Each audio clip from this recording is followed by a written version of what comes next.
Welcome, everyone. This is Gamer1745, and we are playing Hearts of Iron 4's World Ablaze mod, which is a significant change from just standard Hoi 4. I've played it before a long time ago, but this is the first time playing through with all the updates and with railroads and all that stuff. So we are trying our landing here in Syria to see if we can get across the water. We have no airborne forces.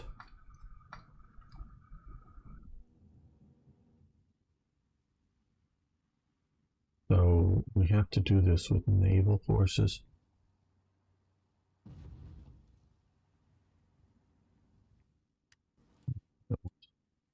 Focus there too long when we should be looking at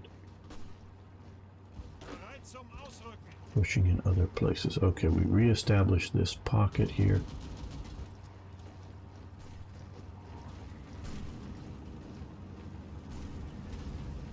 This juicy pocket here. Okay. Well.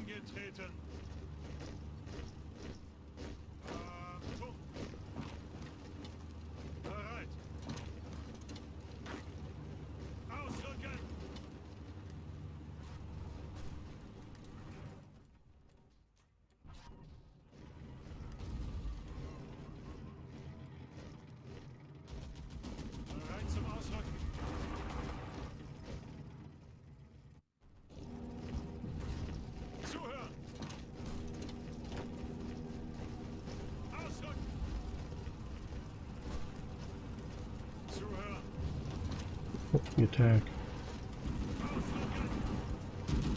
Oh, you were supposed to support the attack. Oh, God. Well.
Forces we can pocket and destroy, the better off we're going to be. Just go.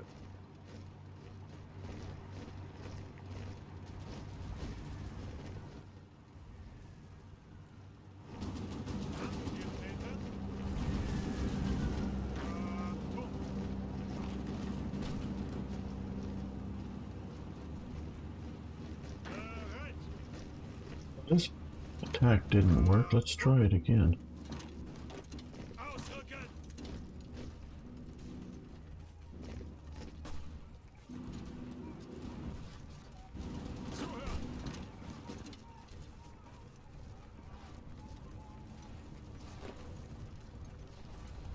Bring you around that way. You up that way. Oh no, we need to kill this pocket first. We support the attack.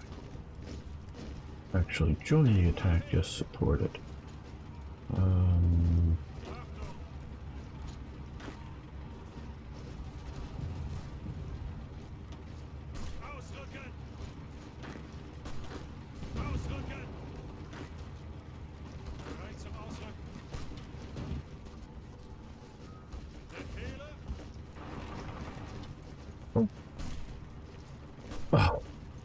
What?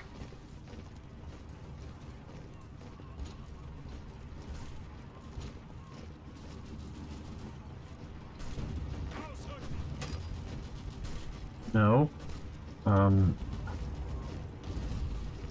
No. Stop. Fucking stop. I'm getting,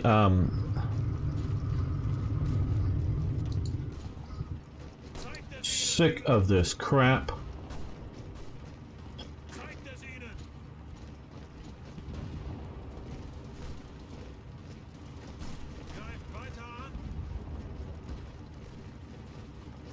No. Oh, I am so sick of this crap and this. No. Wish they just give me proper counters and I could work well with this stuff. Hey, Ari. We're invading the Soviet Union, and oh, we got a bridgehead. Okay. Delete all orders because I don't trust them to do anything useful. Okay. These guys, well, these guys re-sign back up. No, not with Guderian, with Rommel. Okay, you all come to here. Get on board your ships.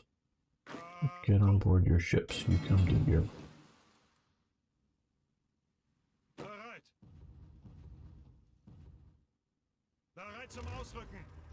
You guys all come. No. Look the port. Look the port. Well, they'll go that way. We have some juicy pockets that we are trying to clean up as we attempt to push into the Soviet Union.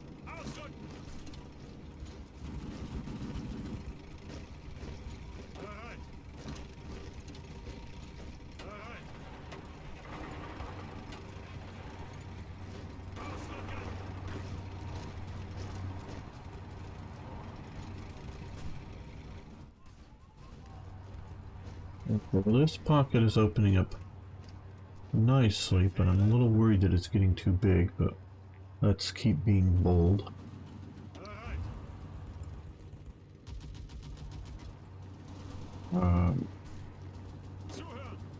Bulgaria is actually up here helping me. That's nice of them.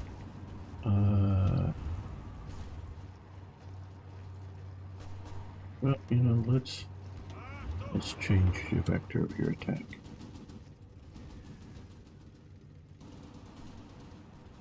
We'll send you to support things in that direction.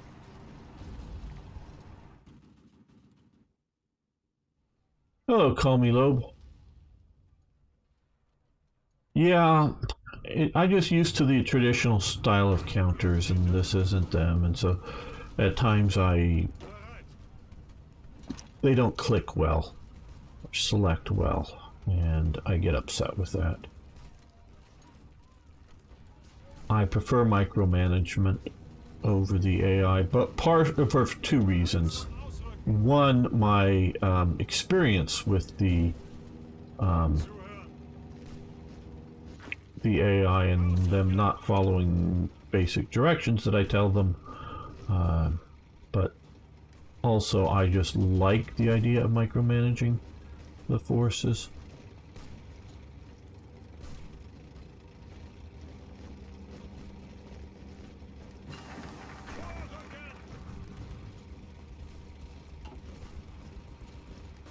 Pause.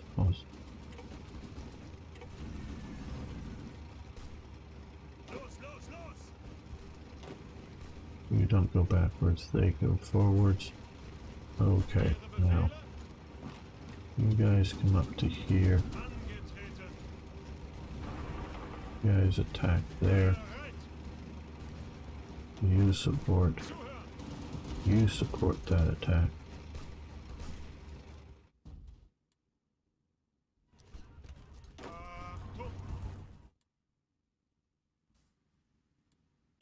Now, let's see, we can improve our condors, but let's look back at our production or our technical developments. That's a bit too...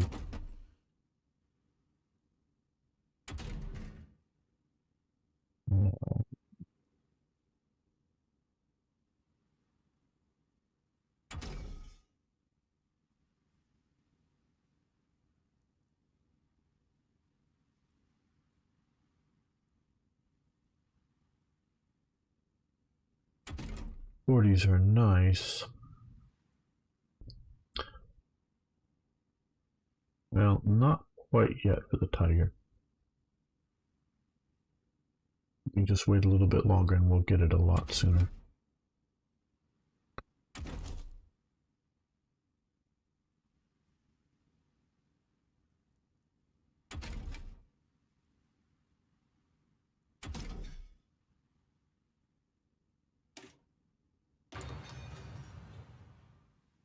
Well, I went for the artillery, sorry. The 170mm artillery. Well, I don't... Well, we could do another research slot. That's always nice. Okay, they're reacting to this attack here, but fortunately we can get into Beirut with a fairly large force. Fairly quickly here, hopefully. Keep pushing on the other fronts.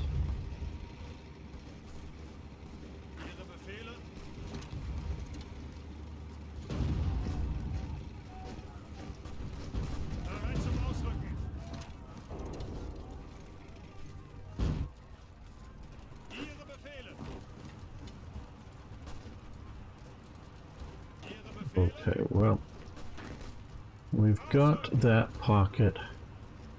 Looks like the Romanians and whatnot are going to be able to get that pocket dealt with. Come up there. Yeah, we've got... Oh, they're coming... Oh, they're retreating. Okay.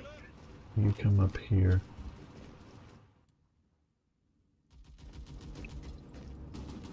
And we've got 7 divisions here, so let's attack there. Let's create another pocket here. Let's simply push along this front.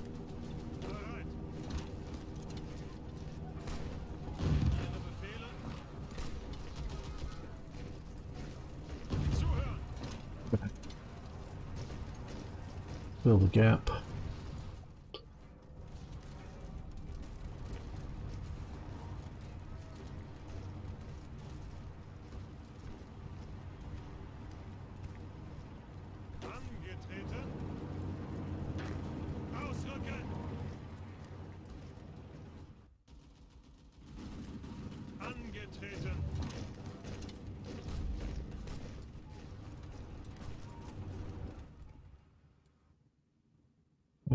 Plus some more divisions that have shown up, as in got trained up, so let's send them up to here for now on the rails, get them there quick.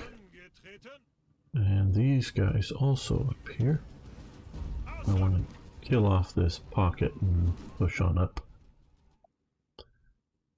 Yeah, Tiger tanks would be nice. They will be nice once we get them. Okay, let's see if you can jump through it.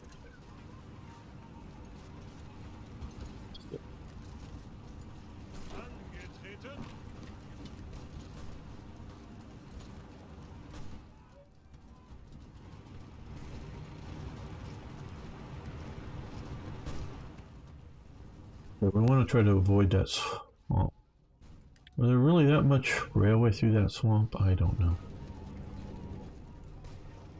This seems like a lot.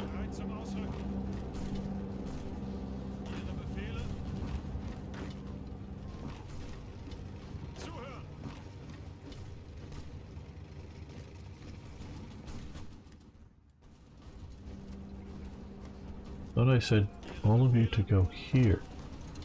No one said anything about hanging about in the back.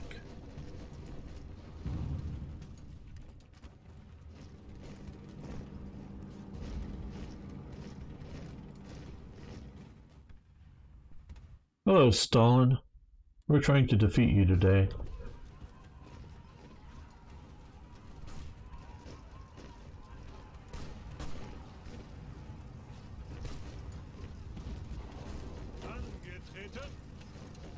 Up there mostly is a spoiling attack. Oh good, we did take that one province, but he's falling back now. All of you guys, push into there.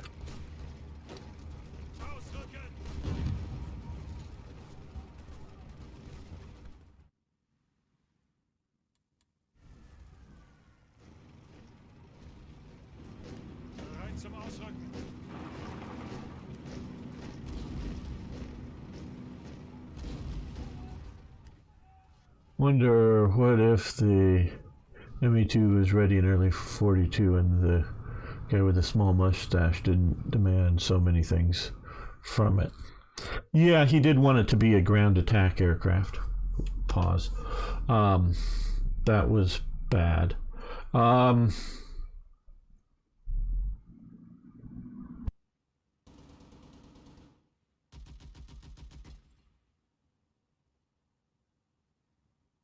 You can be encircled there. Well, this was Arno's idea of doing, blame Arno for either the success or the failure.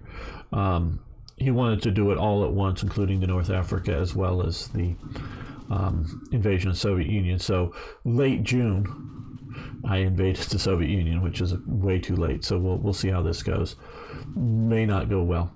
We may get encircled Stalin. Okay, well, the 262. Let me Google something here, because I don't remember all the details. I know I talk a lot.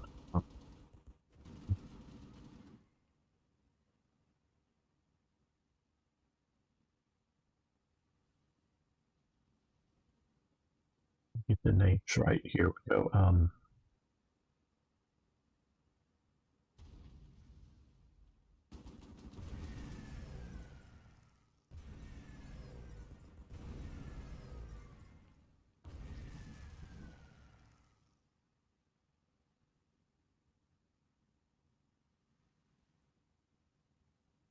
Let's see.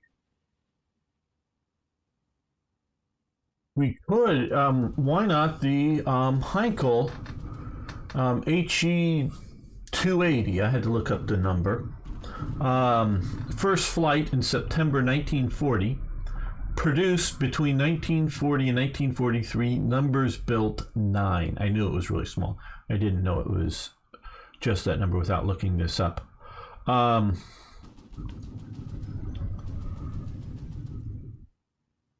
Let's see, at sea level, it was at 750 kilometers an hour, I'm trying to give it in European, or 467 miles per hour. That's at sea level maximum speed. So Germany was producing I'll just quickly go over this. They were producing this fighter. This is a drawing of it. In this time period. Unlike a lot of mods and everything, or Hoi 4, they, maybe I'm thinking more of the Hoi 3 mod, Black Ice, but they want to, like, oh, hey, if you have Willie Messerschmitt in it, it's a boost to jet development. No, it's Heinkel. Heinkel is the one who sees Hans Olin's jet engine and starts dumping money and resources into it and sets up a test stuff well before the war. So Germany did have a functional jet fighter. We can see here the various versions of it made. Now, I'm not saying in September 1940 they would have been ready to, throw this into mass production. I'm not even saying that they would have been ready to throw it in mass production in 1941. But 42? Sure. I would say 42 for sure. That they could have had this in production. And if you started then, you would have been able to have better steel for the jet engines. Hey, Suitor. I'm doing well. So, the big problem with the German jet engines is not that they weren't done to good build quality. They just melted too fast. They didn't have enough metals that can stand the heat. And I'm not a metallurgist, nor am I a biologist, if you get that reference. But I do know what a woman is, and can define it. So I don't know whether it's just a not having the technology to heat treat the steel that you build in the engines to be able to stand the heat, or if they just didn't have enough availability to something like tungsten to make a steel in itself is a I always blank on words for some reason. I don't know why. An alloy, because it's an alloy of iron and carbon, but you can easily throw in other metals to make it be able to stand the heat better. So I don't know whether it was a technical issue or a supply issue, but to the best of my knowledge, the various jet engines, and they do go through different, and they talk about some of the UMO engines here, or whatever, do go through different variations and get better. And again, I am not an expert on them, but they were rather efficient and worked rather well. Because that was re-engine, I guess early on they were with BMW jet engines here. Good to hear, Suitor. So yeah, they could have had jet fighters earlier. And they were good and efficient. I'm not an aircraft expert, but I do believe this is faster than a lot of the fighters at the time. So it would have been effective. They just didn't go with it at the time. And part of it was, because I remember years, I was back in like high school, way back, reading Albert Speer's Inside the Third Reich, and he was shown, along with some other Nazi dignitaries, in 1939. Now, this is when he's still just Reich architect, okay? Reich architect. And it was just at the start, obviously 39 is the start, or a little before the start of the war, he was shown a jet engine in operation, just the engine, not an aircraft. And, just in a test area, and they fired it up, and was mounted down on just this kind of thing. But it was decided at that time to not put too much effort into it because the war was going to be so short and we needed just more of the regular fighters.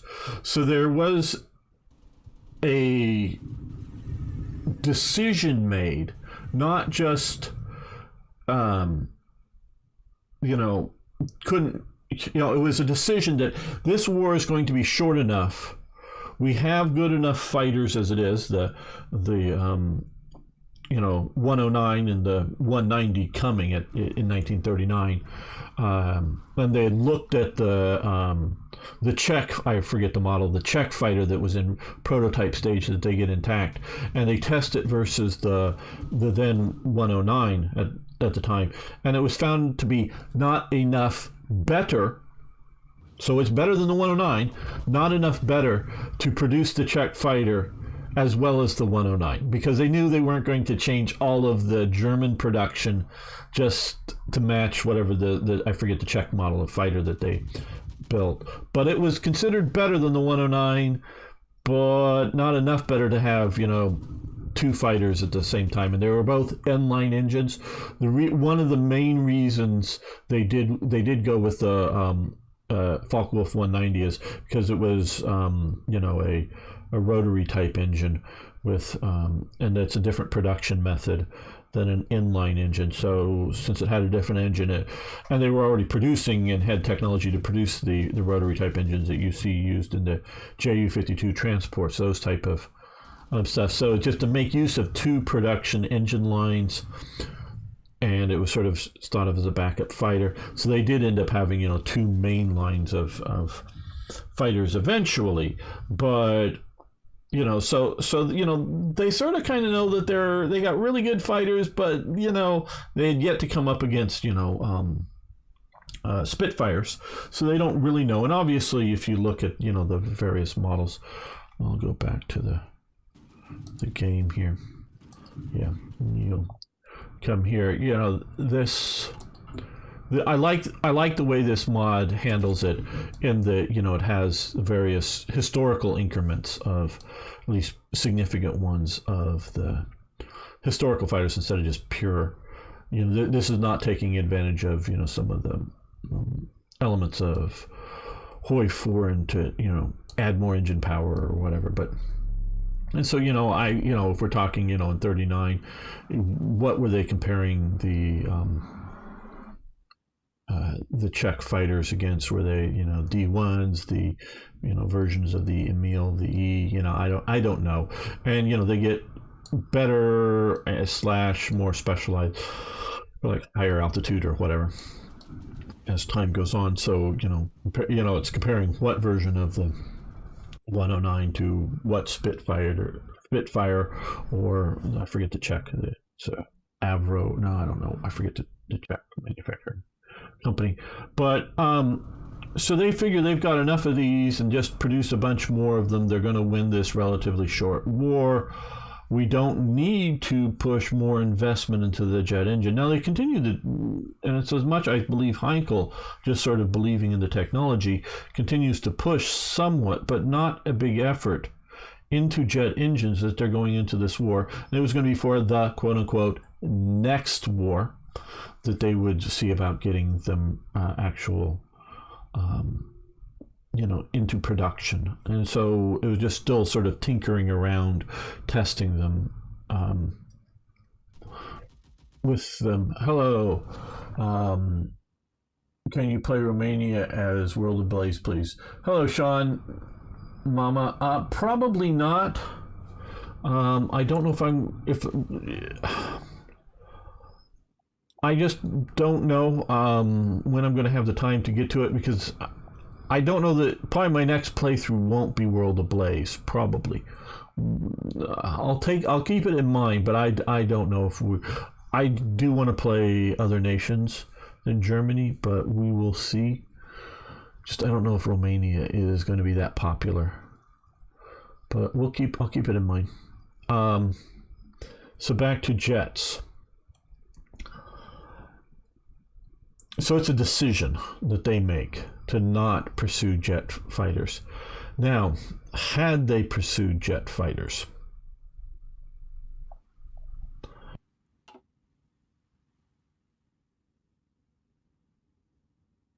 I think they have we landed our ships yet? Yes, good. I don't know that it would have changed the outcome of the war. I don't know. Maybe if they, because jet fighters aren't going to help you the night fighter issue, really. The night bombers really that much. I know you do have some jets with airborne radar. The Germans make them, but I don't know that they're flying at night. The problem with flying at night is the jets are flying so fast that by the time they get close enough to see their target, identify the target well enough and fire, they're probably going to be running into the target. So they're probably night really is a night fighter. Now I won. I think the few 262s that I've seen with the Knickerbine or whatever the radar antenna stuck on them. I bet you they're mostly just test models. Now they could be useful in foul weather as to find the enemy bomber formation and get sort of kind of close to it. To be a bit of a help and get set up on it, but I don't know, because it's not like modern day. If you don't have a radar guided missile and you're looking for bomber formations, I don't know how much it's going to help. Probably more than I think, but I don't know. So you can still do the night bombing of Germany, day bombing of Germany. I don't know. I'm sure it helped shorten the war, the day bombing of Germany. I'm sure it helped, but I do believe Germany would have been defeated without it. Now, Britain comes up with, I think it's the Meteor Fighters, and they get them operational during World War II, but they don't let them leave Britain.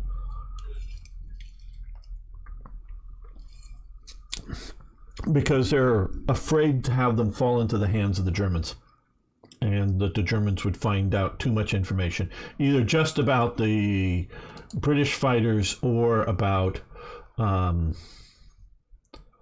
or get some technical development that they could use on their own fighters.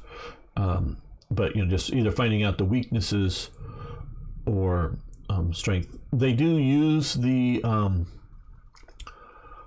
their fighters a bit to go after the Arado and other Arado jet bombers. I think they also use them to go after V1 missiles incoming, to shoot those down. So they use them in combat. Now the American jets, I don't think will ever leave America. I don't think they ever get deployed, but they're developing them. And had it been necessary, they could have got those and deployed. But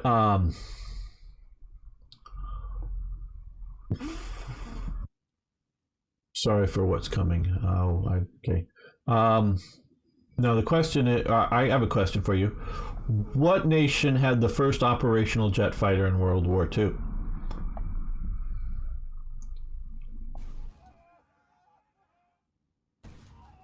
Let's see if anybody here in chat can answer that correctly.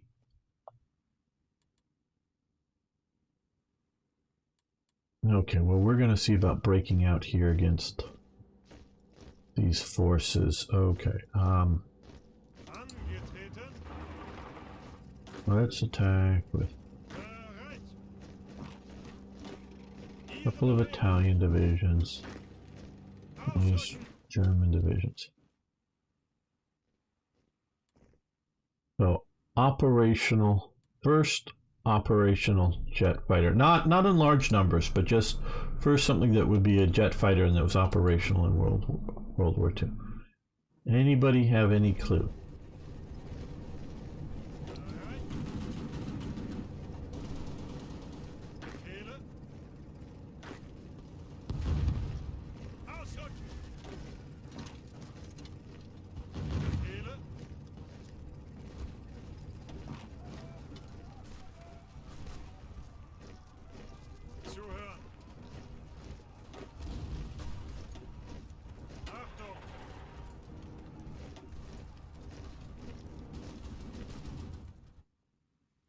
Okay, Sutra's at least been bold enough to make a good guess. The German ones? No.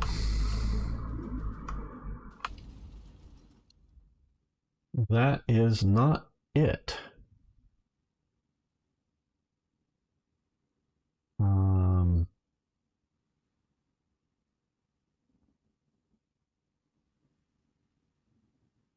Oh, not even listed here on the list of jet fighters that I can see for World War II.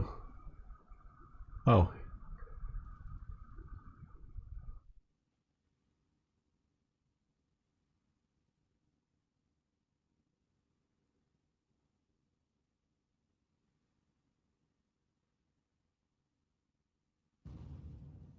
the Caproni N1, um, which flew in August 1940. I do believe I'm just quickly scanning here the other dates because September is later. Yep, the Caproni, which is Italy. The Caproni Compagni N1, the first, they only built two of them. They built them before, or just about before, Italy enters the war.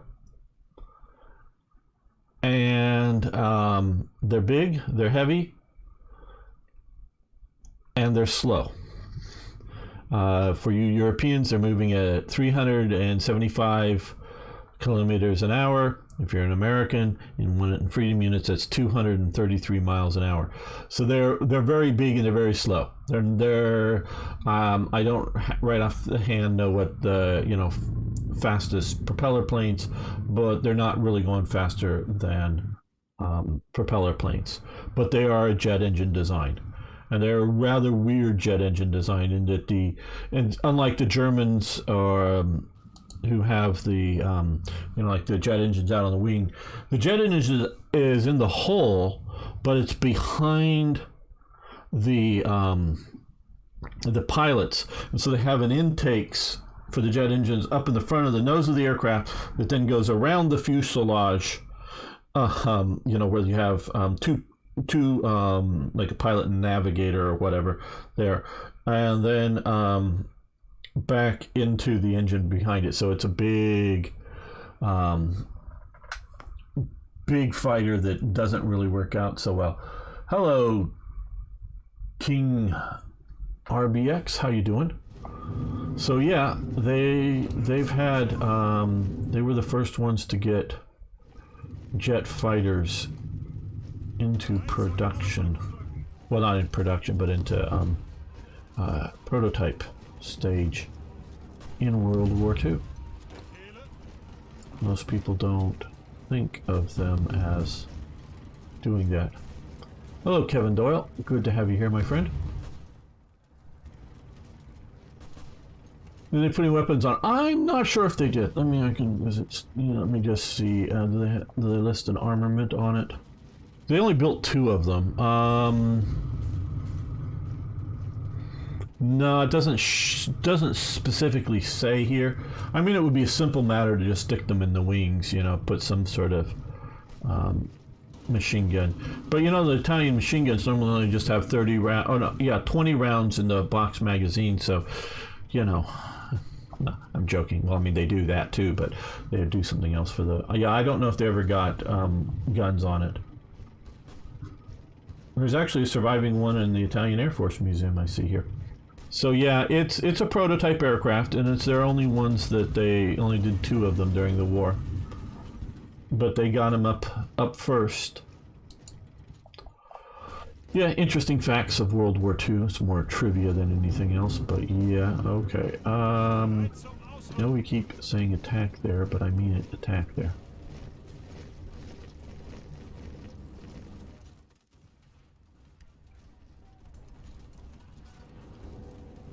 And I do really like what ifs of World War II.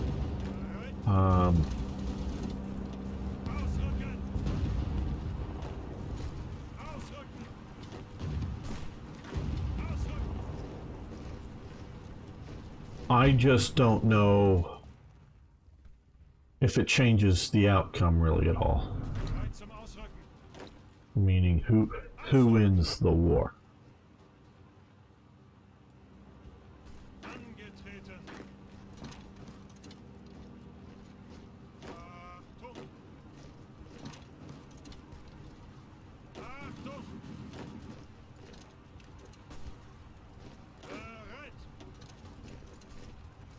Oh, Arno, we have a bot over on Twitch.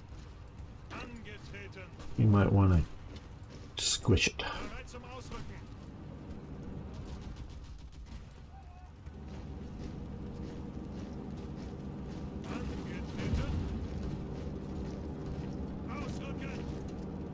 We got another mini pocket here.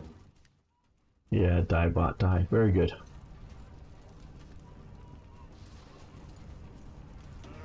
Thought I said to attack.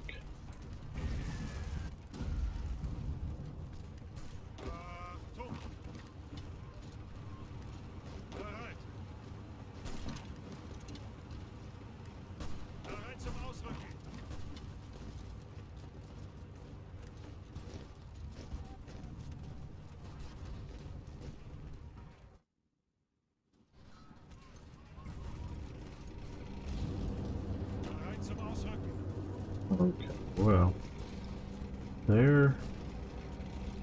Bring that attack. These guys have.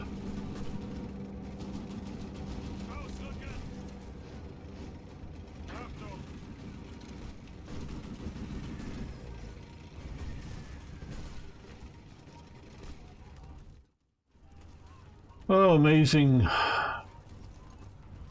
Red Digger? I guess that's how you say it. Hello from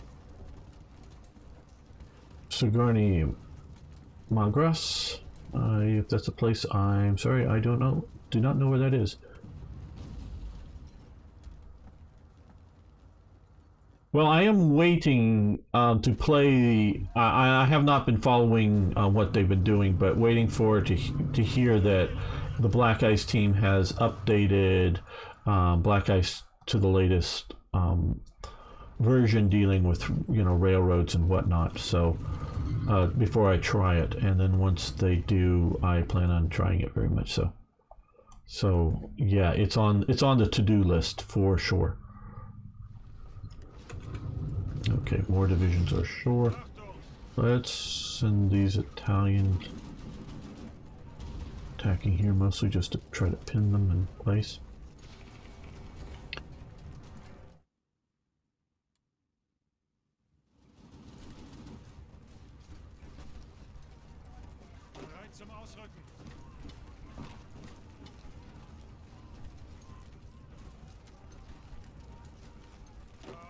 And again, attack across the bridge. You guys can come north up to there, I think. No, I should just send you straight there, but...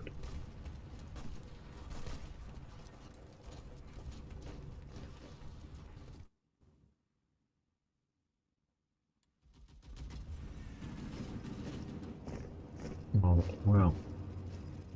How are we doing with our various pushings deep? Probably too deep. Okay, you come this way. We have the infantry division holding there just to make sure we don't get cut off too badly. Alright, well, you attack there with you attacking there as well. Take at least the port.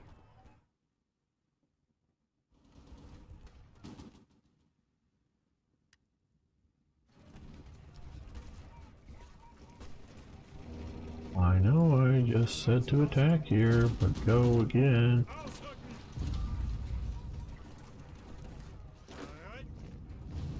The attack there is a spoiling attack.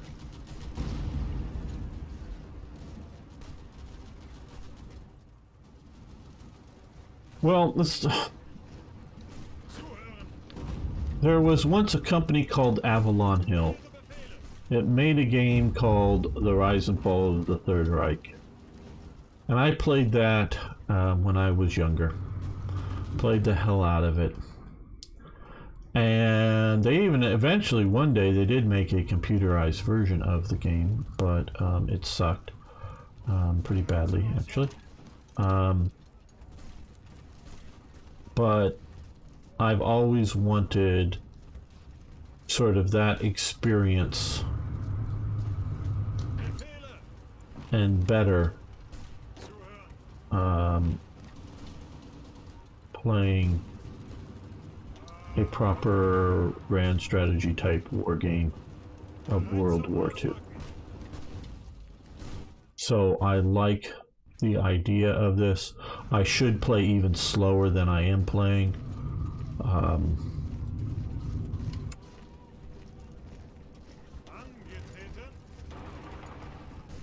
And play it very, very carefully. That would be the best. Sort of hoping that they would shift forces out and I could push out from there effectively.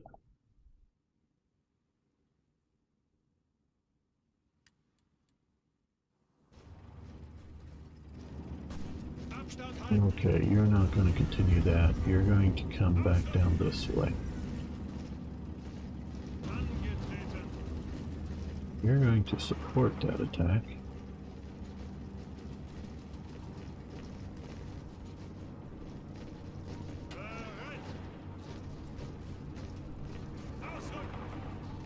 You guys are going to attack into there. You're going to come to here.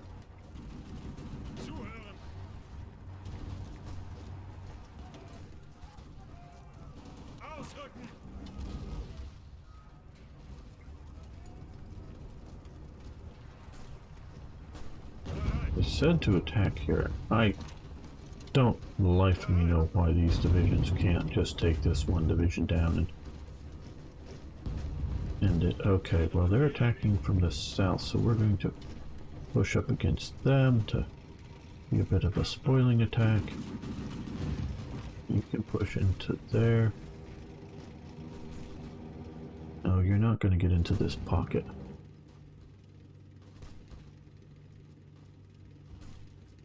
Look at myself, got some in the office though. Yeah. Oh yeah. No, it's... Yeah, it was at least the 80s I go back and playing that stuff. So yeah. That is my background in these games and why I love them. And I do.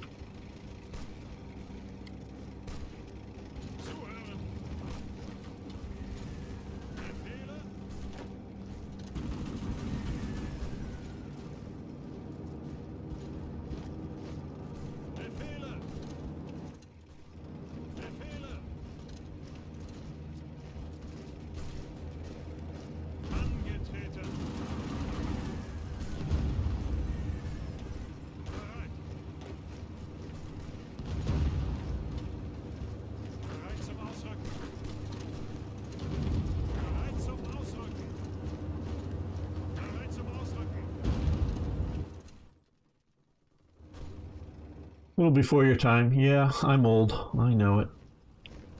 Sometimes I feel it, sometimes I don't. Being old, that is. Well, this isn't helping my pocket any that you retreated out of there.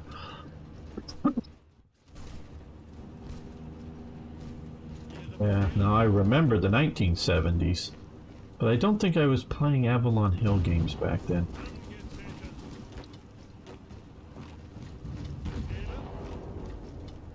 Now that we have all of these, you guys, and you, and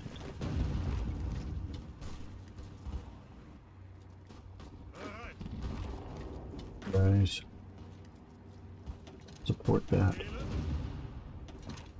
You support that attack. You push out here like I know I just said for you to do before you joined that attack. Okay, well they pushed back up to there now. You push into there.